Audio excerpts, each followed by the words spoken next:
Sáenz de Mira Pastor, educador penitenciario y escritor, autor de novelas como Vidas al milímetro, en el año 2005, Cementerio de Cemento, El tesoro perdido de Nelson y El pueblo de la baronesa, Poker Face, Tocata y Fuga. Además también es guionista del corto Unioses, Dioses y Tríos en contra del mal. Antes de dar paso a nuestro conferenciante, doy paso a Pablo Santana y posteriormente daremos paso a nuestro conferenciante, al que nuevamente agradecemos su participación. Pero me gustaría anunciar para terminar que al final hay una mesa con libros, tanto de C.S. Lewis como de nuestro conferenciante, Mario, con lo cual también están encantados de poder firmar esos libros, así que les animo a adquirir libros. Y sin más, doy paso al doctor Pablo. Muy buenas noches. Antes de entrar en materia, quisiera comenzar con una palabra de agradecimiento y una aclaración. El agradecimiento es para la Asociación Kairos, en primer lugar, por celebrar una jornada como esta, dedicada a C.S. Lewis, un autor del siglo XX cuya influencia literaria y personal perdura hoy, y en segundo lugar, por haberme invitado a participar, lo cual me ha permitido aprender mucho acerca de Lewis y me ha dado la oportunidad de releerle. La aclaración es que voy a intervenir como mero lector de C.S. Lewis, no como experto en su persona o en literatura, ya que no soy ni una cosa ni la otra. Creo, eso sí, que soy un lector informado de Lewis y espero que después de esta charla te entren ganas de leer a nuestro autor, si no lo has hecho todavía, o de releerlo si ya te has encontrado, si has tenido la oportunidad de encontrarte con él. Cuando me pidieron que participara en esta charla, una de las primeras cosas que hice fue juntar todos los libros que tengo de C.S. Lewis en mi desordenado despacho. Las cuentas arrojaron el siguiente resultado: 25 libros. Y no son todos los que se han publicado de él, son muchísimos más, ¿no? Una amiga y yo intentamos hacer una lista y declinamos en el intento porque había que hacer una selección y era imposible recopilar todos los libros que había publicado, ¿no? He de señalar que no me he leído todos ellos, también eso es cierto. También encontré dos biografías: C.S. Lewis, el autor de las Crónicas de Narnia, de Historia para el Debate Ediciones, y Más allá de la sensatez, el pensamiento de C.S. Lewis, de la editorial Plie. Ambos libros están en la mesa de libros y pueden adquirirlos. Y dos libros más, uno que se llama Guía completa Narnia y otro Guía al león, la bruja y el armario, ambos de publicaciones Andamio, uno de los cuales estoy seguro que también está en la mesa. Pero además, de modo imprevisto, durante la preparación de esta charla llegaron a mis manos 3 libros biográficos más acerca de C.S. Lewis. Uno titulado C.S. Lewis, Rumors of Heaven, Essays in Celebration of C.S. Lewis. C.S. Lewis, Rumores del Cielo, ensayo en celebración de C.S. Lewis, publicado en 1998 en el centenario de su nacimiento. Y dos más titulados, uno de ellos C.S. Lewis, Eccentric Genius, Reluctant Prophet, C.S. Lewis, Una vida, genio excéntrico, profeta regañadiente, y otro titulado Mere Education, C.S. Lewis as Teacher for Our Time. Mera Educación, C.S. Lewis como maestro para nuestro tiempo, publicados ambos este año 2013 con motivo del cincuentenario de su fallecimiento. De ellos también me he nutrido para preparar esta charla. Revisando las fechas que puse en su momento en algunos de estos libros de C.S. Lewis, descubrí que de los 22 a los 33 años fue cuando más lo leí, aunque después he seguido leyéndolo y releyéndolo. En lo que siga a continuación voy a hacer una nota biográfica muy breve porque ya se ha hablado de la biografía bastante. Voy a detenerme un poco en algunos aspectos de su influencia personal. Voy a comentar algunos de sus textos y voy a llegar a la conclusión que yo he llegado preparando estas páginas para ustedes, ¿no? ¿Quién fue C.S. Lewis? La entrevista imaginaria que hemos tenido la oportunidad de disfrutar y el vídeo nos han ofrecido una primera aproximación muy buena a su biografía, por lo que yo voy a dar apenas unas pinceladas acerca de su formación que me parece importante y que no se han comentado. Voy a comentar muy brevemente algunos de sus momentos más difíciles y algo sobre su búsqueda de sentido de la vida, ¿no? Respecto a su formación, ya vimos que Lewis tuvo el privilegio de leer mucho desde su niñez y tuvo la oportunidad de recibir una formación muy amplia en el terreno de las lenguas. Esto fue muy importante luego. Él leía griego y latín, y hablaba y leía inglés, francés, alemán e italiano. Digamos, con este trasfondo de dominio de las lenguas pudo acceder a muchos libros y hizo lecturas que nosotros nunca haríamos en nuestra vida, ¿no? También tuvo el privilegio de tener maestros que le entrenaron en el uso del razonamiento y la argumentación de modo riguroso, principalmente un señor llamado William Thomson Kilpatrick, que tuvo mucha influencia en su formación inicial. Sus padres, tanto su padre como su madre, fueron personas muy cultas, como vimos en la entrevista, para el promedio de la población británica y europea de su época. Por lo tanto, su trasfondo familiar y cultural explica en parte su brillantez intelectual. Pero por otro lado, como también se comentaba tanto en la entrevista como en el vídeo, C.S. Lewis pasó momentos muy difíciles en su vida. Yo solamente quisiera comentar tres momentos, ¿no? En el vídeo se dijo que él se hizo amigo de un chico que se llamaba Paddy, que murió en la guerra, y hicieron un pacto de amistad, y él se quedó cuidando a su madre, a la madre de este amigo y a su hermana, ¿no? El tiempo que vivió con la madre y la hermana de Paddy, en particular entre 1944 y 1951, tiempo en que Lewis cuidó a Moore, a la señora Moore, la madre de Paddy, postrada en cama, fue un tiempo muy difícil. Hay evidencias sólidas de que la señora Moore no era una persona con la que fuera fácil vivir, y él se había comprometido a cuidar a esta mujer y lo hizo en cumplimiento de su promesa a su amigo. Pero además, como señala José de Segovia, como académico, Lewis sufrió mucho a causa de su fe cristiana, ya que su conversión no le hizo muy popular en la Universidad de Oxford, donde estaba cuando se convirtió al cristianismo. Su defensa del carácter sobrenatural del Evangelio provocó rechazo en círculos académicos, y sus libros de ficción como las Crónicas de Narnia y la trilogía de Ransom tampoco le ayudaron a que se le tomara en serio. Pero sin duda, el momento más difícil fue la enfermedad y posterior muerte de su amada esposa Joy, aunque el tiempo que vivió junto a ella posiblemente también fuera el más pleno de su vida. Según mi opinión, que entiendo que muchos de ustedes comparten, todas las personas experimentamos a lo largo de nuestra vida un proceso de búsqueda de sentido, y C.S. Lewis no fue una excepción. Svensson, uno de sus biógrafos que he citado antes, describe a Lewis como un buscador sincero de la verdad. Y según relata el mismo Lewis en su autobiografía, por muchos años estuvo en busca de lo que él dio en llamar la alegría con mayúscula. En inglés es joy. He aquí un resumen de algunos de sus hitos en la búsqueda de sentido, ¿no? El primer hito fue su vivencia infantil y el abandono de la fe y la creencia en Dios a los 12 años.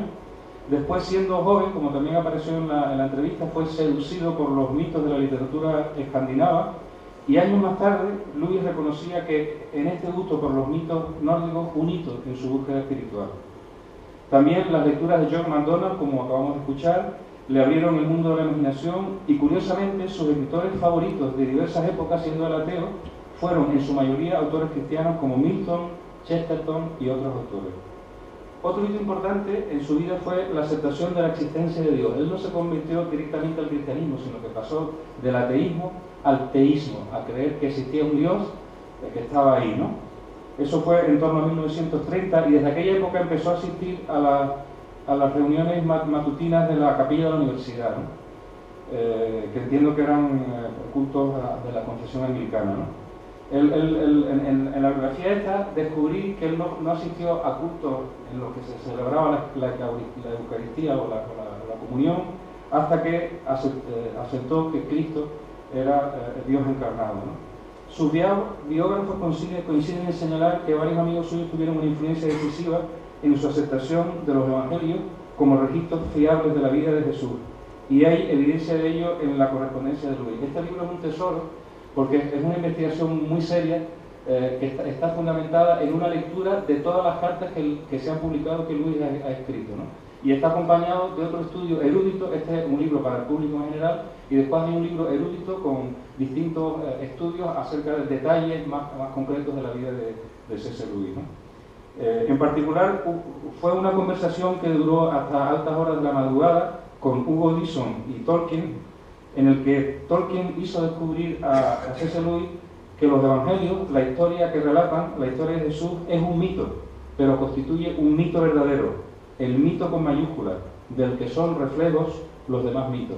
Esto ocurrió en torno a 1931, y algo más tarde ocurrió lo que aparecía en el zoo, ¿no? Que yendo al zoo, pues cuando fue al zoo, él no creía o reconocía que Cristo fuese Dios hecho hombre, pero cuando volvió con esa convicción, con esa creencia, ¿no?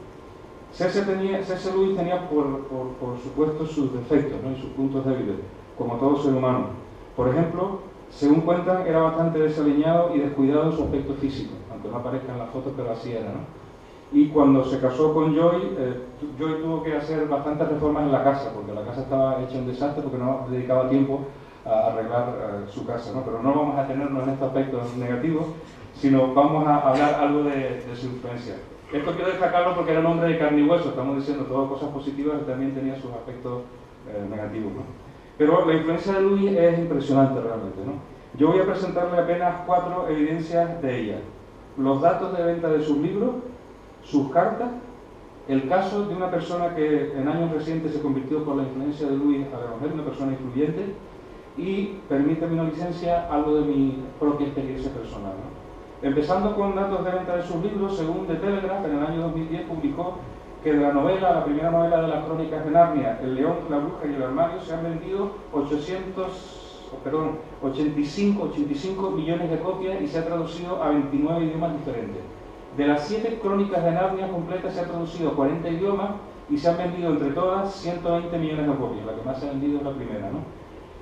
Según el Chicago Sun-Times en 2005.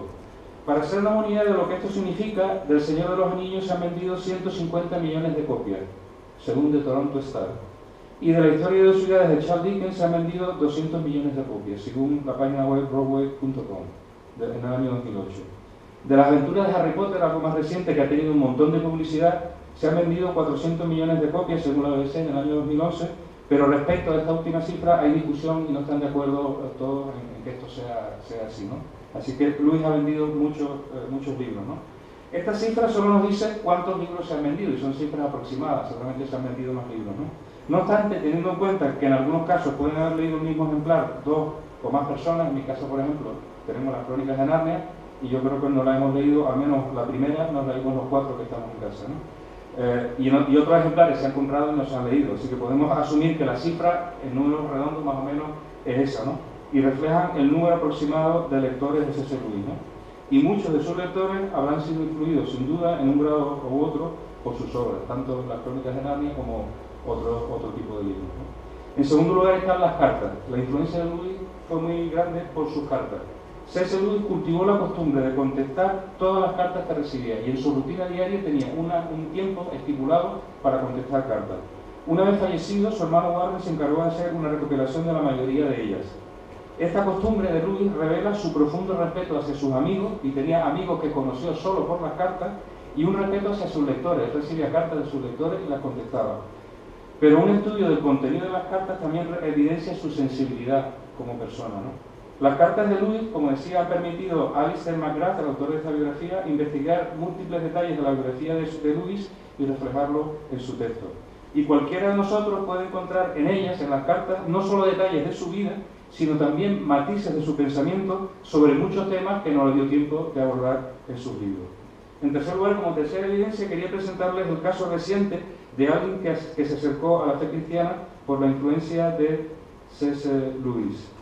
Me refiero a Francis Collins. No sé si saben que Francis Collins fue director del proyecto del genoma humano, Premio Príncipe de Asturias de Investigación Científica del año 2001, y en 2006 publicó un libro titulado The Language of God, a Scientist Presents Evidence for Belief. En español se tradujo muy mal, ¿Cómo habla Dios? La evidencia científica de la fe, pero en inglés me gusta más. En inglés es El lenguaje de Dios, un científico presenta evidencias para creer, o evidencias para la fe. Francis Collins comienza el libro contando su vida, primero como científico ateo en sus años de estudiante de medicina, y después durante los años en los que ejercía la profesión médica. También relata cómo su trato con pacientes terminales que manifestaban tener fe le impidieron mantenerse impasible ante el tema de la búsqueda del sentido de la vida. Tratando precisamente de dar forma y encontrar fundamento a sus creencias como ateo, un día fue a visitar a un ministro, a un pastor metodista, para preguntarle si la fe tenía alguna lógica. Y este ministro, le dio a leer un libro. El libro era Mero Cristianismo, uno de esos libros más famosos, que tengo por aquí, que yo luego les recomendaré, ¿no? El libro era Mero Cristianismo, y en los siguientes días, a medida que pasaba sus páginas, luchando por absorber la amplitud y profundidad de los argumentos intelectuales expuestos por este legendario erudito de Oxford, me di cuenta, escribe Francis Collins, de que mis propios constructos contra la plausibilidad de la fe eran los de un niño en edad escolar. Claramente debería comenzar desde cero y considerar la más importante de las preguntas humanas. Luis parecía conocer todas mis objeciones, incluso a veces antes de que yo hubiera terminado de formularlas, e invariablemente las abordaba en las páginas siguientes. Cuando luego me enteré de que Luis mismo había sido un ateo que se había dispuesto a refutar la fe con base en argumentos lógicos, comprendí cómo podía él saber tanto de mi camino. También había sido el suyo. En una entrevista del año 2008, a Francis Collins le preguntaron lo siguiente: como científico, usted trata de poner a prueba sus supuestos y creencias, pero como cristiano, usted ha dicho que dio, entre comillas, un salto de fe. ¿Por qué ha tomado esas dos rutas diferentes?, le preguntó el periodista. Y Collins respondió así: quizá no sean rutas tan diferentes. Tanto la ciencia como la fe son ambas formas de buscar la verdad. La ciencia busca la verdad acerca del modo en que funciona el mundo natural, y la fe busca respuestas a preguntas profundas como ¿por qué hay algo en vez de nada?, o cuál es el significado de la vida, o si existe Dios o no. Todo requiere algún elemento de fe. No puedes ser científico a menos que tengas fe, tengas confianza en que hay un orden en la naturaleza y que la naturaleza se comportará de modo reproductible y predictible, porque si no sería imposible realizar investigación científica. Cuando yo era ateo, prosigue en la respuesta Francis Collins, y decidí explorar los fundamentos racionales de la fe en Dios, no esperaba encontrar respuesta y me quedé atónito al descubrir que hay argumentos sólidos de la naturaleza y la filosofía que apuntan a la existencia de Dios. Pero, curiosamente, esos argumentos no constituyen una prueba, dice Francis Collins. Pareciera como si Dios tratara de dejar la decisión en nuestras manos. Quizá tal salto de fe suene temerario o imprudente a oídos de un materialista comprometido. Pero, ¿podemos probar la belleza o el amor? Y la cuarta evidencia que quiero darles de la influencia de Luis es mi propia experiencia personal, ¿no? C.S. Lewis me ayudó a mí a consolidar mi fe en Jesús y conformó parte de mi pensamiento, como les he dicho, en la época de formación de buena parte de mis convicciones entre los 20